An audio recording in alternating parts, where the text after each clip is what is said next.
Laurent Modebrook, bonjour. Bonjour. Alors, contrairement aux apparences, Chronolife, la société que vous dirigez, ne fait pas dans la mode et le t-shirt, ni même dans le wearable computing, mais dans l'edge computing. Absolument. Votre métier, c'est exploiter un algorithme. Ouais, la technologie clé de l'organisation et de la société, c'est un algorithme de edge computing, en effet. Alors, qu'on appelle aussi algorithme neuromorphique.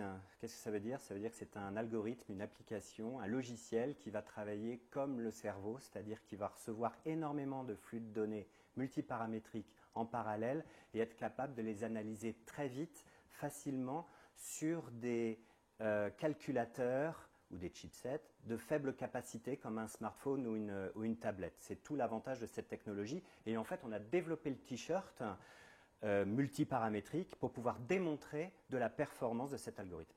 Oui, mais en un mot, comment fonctionne le t-shirt?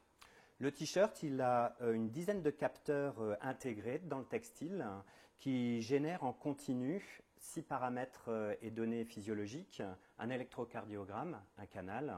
Il contrôle également la respiration thoracique, la respiration abdominale, la température du corps, l'impédance pulmonaire et l'activité physique. Et toutes ces données sont générées en continu par les capteurs, vont jusqu'à la carte électronique du t-shirt qui est complètement intégrée dans le t-shirt.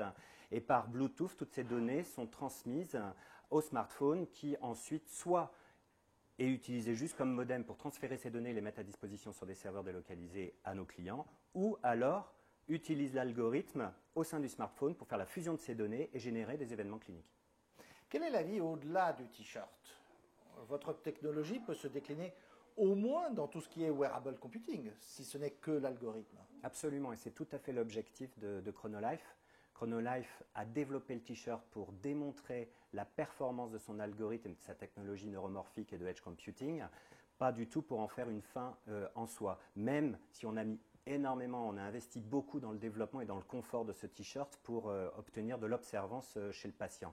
Mais cette technologie de edge computing a un objectif, c'est d'être portable et intégrable dans les équipements médicaux de tierces parties ou dans des plateformes mobiles de tierces parties pour pouvoir faire de la fusion de données multiparamétriques de santé ou autres sur leur propre plateforme. Concrètement, la fusion de données multiparamétriques, ça se passe comment?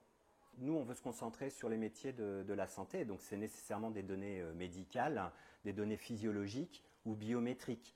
Mais il est évident que si on veut faire du suivi de patients en mode de vie réelle, il peut être intéressant d'intégrer à ce flux de données qu'on intègre dans nos algorithmes des données environnementales, des données météorologiques, pour pouvoir, par exemple, dans le domaine de l'apnée du sommeil, considérer la pollution ou dans les maladies cardiovasculaires aussi, le niveau de pollution de l'air dans une aide au diagnostic.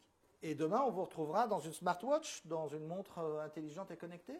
On peut très bien. Aujourd'hui, on a des discussions avec ce que j'appelle des global IT players ou des fondeurs dans le domaine des communications mobiles et cellulaires et qui s'intéressent à notre technologie pour en effet l'intégrer dans leur chipset et dans leurs composants dans le domaine des communications mobiles, puisque le but est de faire de la fusion de données multiparamétriques, quel que soit le flux de données.